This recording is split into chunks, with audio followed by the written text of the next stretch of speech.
Do you need to break the ice at an organization that you're leading, an event you're running, or a show that you're speaking at? Then let me tell you about some of the lost1million.com icebreakers that we use when we're out speaking to audiences and in our fun workshops that we do. Because workshops are boring, but workshops are entertaining, educational, and inspiring. All right, now icebreaker number one. This is a simple one. You can do this with a small group where, let's say you have 10 or less people. You can have them go around the room, say, hello, welcome to our show. You, of course, want to start out with your opening question or your opening, and then tell them what the goal of the session is. Perhaps, like in my case, we would be talking about, today I want to talk to you about growing your bank account. I want to invite you to join the conversation at lost1million.com, and then I'll give you an opportunity to partake in the Grow Your Bank Account workshop. But before I do that, let's talk about you, because today is all about you. And I want to go around the room, starting with you, Sarah, over here on the left, and I want you to tell me a fun, interesting, or zany fact about you. And I will talk for a few more moments to give them time to think about it, and I usually try to pick somebody who I noticed is outgoing that will start this off, because not everybody likes to do this initially, but once it gets going, you will have a great time. You'll see the audience interact with each other and find out things they never knew about each other, even if they've been working together for years. And the other thing in this case that you could do is, let's say you have a large group. What you could do is you could break them up into groups of 2, 4, 6, 8, 10. Give them a minute, 2 or 3 to introduce each other in that small group with their fun, zany, or interesting fact. And then pick a spokesperson from each one of that group and have them tell their funny, zany, interesting fact, or have them pick which of the favorites in their group was, and have them share with the whole group. So that's icebreaker number one. I call that the fun, interesting, or zany fact. Have fun with that one. Icebreaker number two is called human bingo. Now, I saw another speaker do this, and I'm assuming it's okay that I borrow it, adapt it for my purpose. But human bingo is you get a sheet of paper, and on there you draw some squares. If you can visualize this, just like you would a bingo thing. But instead of numbers, you put in something like how many children you have, what my favorite drink is, what is your favorite workout, what time do you leave for work in the morning, what time do you go to bed, what's your favorite pet. Does that make sense? I'll have to draw a visual of this.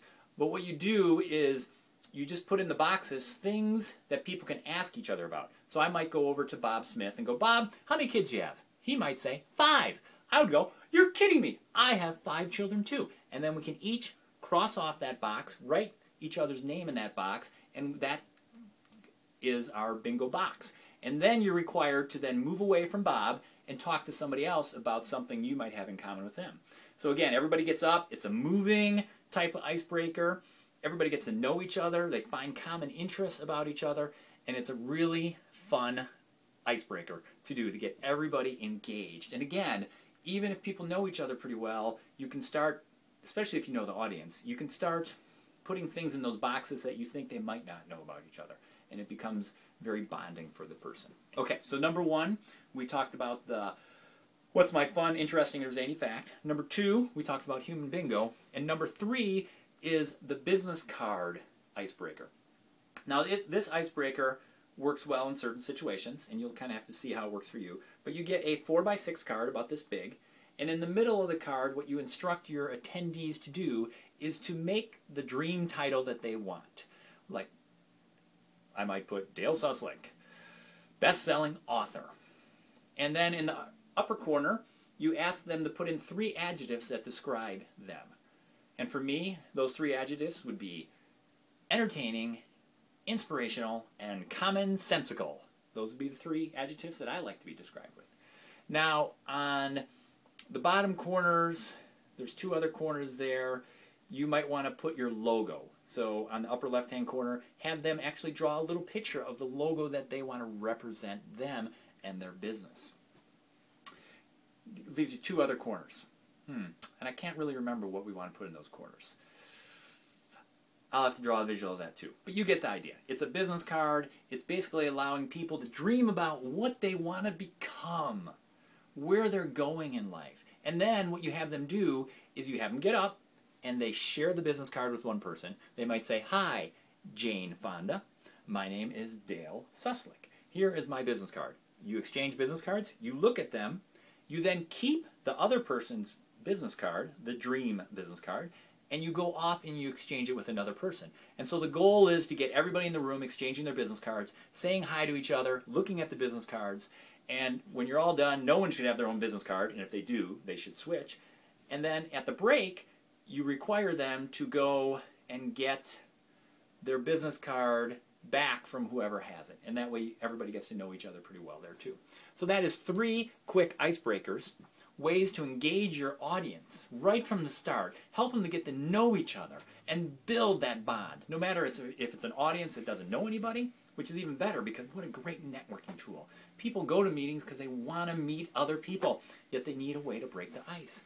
These are great tools that you can use. Or call me. Better idea. I've already done all these. I know how to do them, and I can have great results for you at your event, your organization, or as part of one of our lost1million.com workshops on growing your bank account, living your passion, and maximizing your time. Because at Lost 1 Million, I want to invite you to join our conversation. Every day, we talk with business owners, professionals who maybe want to get out of what they're doing or develop something on the side, and others who need to think like a business owner and help them get what they want. Because you can truly have it all when you focus your attention on growing your bank account, living your passion, and then maximizing your time. And you just go around in this circle doing those 3 things centered around all areas of your life. And you'll find that you wake up quickly having it all. Is life going to be perfect? We've gone over this.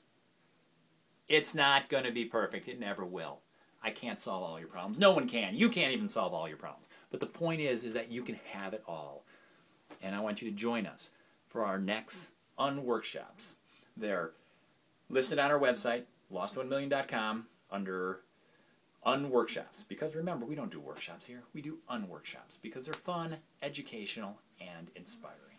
Join us. You'll be glad you did.